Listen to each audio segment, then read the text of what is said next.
Titans head coach Brian Callahan, the head coach, one of 32, all right, claims to, not just claims, I mean, one of the requirements of being hired as a head coach is you're going to know the rule book, right? It stops with you. The buck stops with you on the sideline.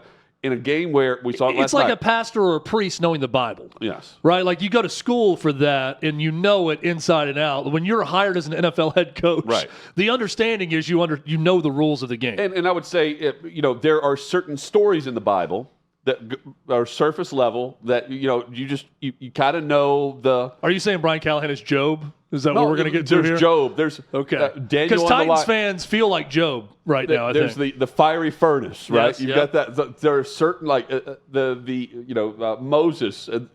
You've got all these different stories, right? That to me would be the basic concepts of the NFL rule book. One of them would be what's in bounds and what's not. Yeah. Right. It's difficult. Trust us. We understand this too. So do the rules analysts and the broadcasters of college football. What's a catch and what's not a catch? We saw that in week 1, galore. But what we do know is 2 feet in the NFL, 1 foot in college football.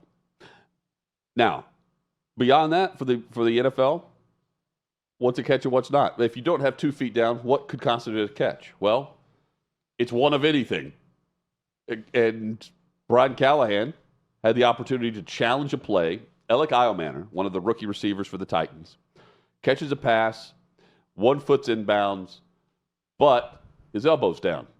And he was asked post-game, hey, think about challenging. Why didn't you challenge the play, see if you could keep a drive alive and help your team go win a football game? Here was his answer post-game.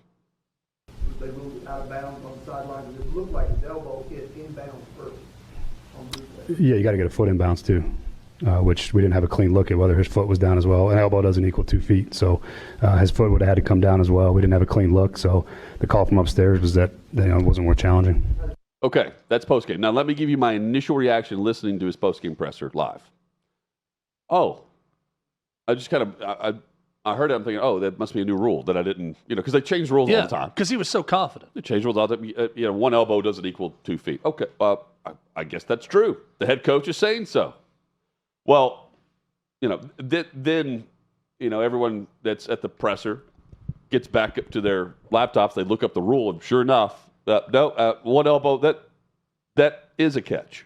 In fact, that the coach is wrong definitively with what he said. He was very defensive about some of his other issues in that game, play calling and everything else post game. Titans lost the game because of their head coach here, play calling. And I would argue that presser was worse than his performance on Sunday as a play caller, where you have a rookie quarterback on the road on a silent count. They have a 6-3 lead in a game that everyone thought they're going to get their ass kicked. And, Chad, they finished the game +3 in the turnover margin for a team that was like -16 last year. They don't win the turnover margin. They were awful at it. They get 3 more turnovers than the Broncos were handed. And there's a situation where he gives up a touchdown at the end of the half because he's throwing from his own end zone. He has his rookie quarterback throwing from his own end zone. With like 40 seconds left, Denver had 2 timeouts. Sean Payton's probably just going to let the half in because the Broncos are going to get the ball to begin the second half. But here's Callahan throwing out of his own end zone. So you're already... There's vitriol for it. Like, what are we doing here? We had a chance to win this game, and we only scored 12 points, but we had a chance to win this game. That's what Titans fans are saying.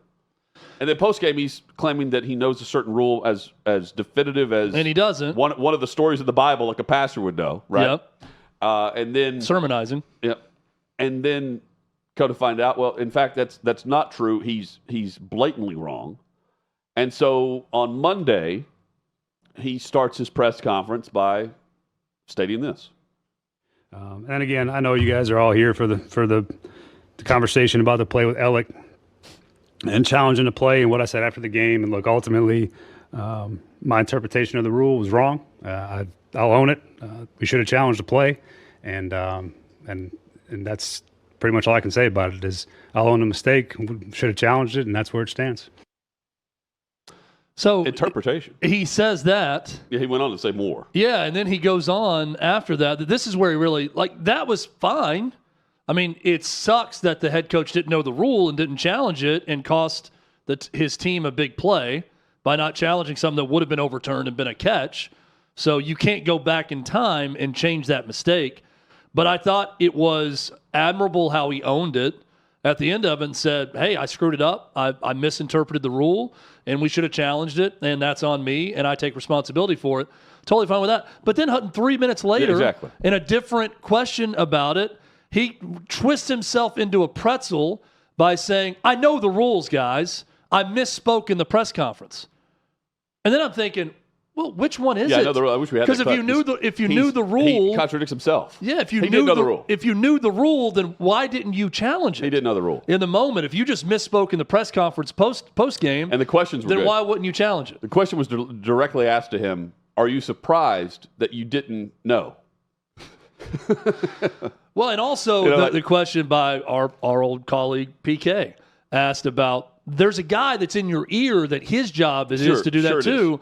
So are you disagreeing with him in the moment on the rule and not challenging? Is he not telling you to challenge? Now, he's not going to roll his guy under the bus regardless. But now he could have also saved his guy by saying, yeah, I screwed it up. He wanted me to challenge it, and I didn't.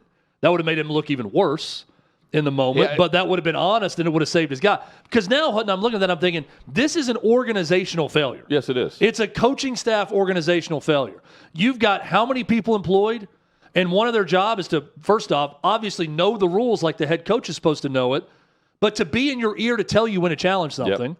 So you either, A, both didn't know the rule and didn't want to challenge it, or B, your guy in your ear knew the rule, told you to challenge it, and you said, no, guys, it has to be an elbow and something else to be a catch. And then no one disagreed with you, and you didn't challenge a play that would have been overturned.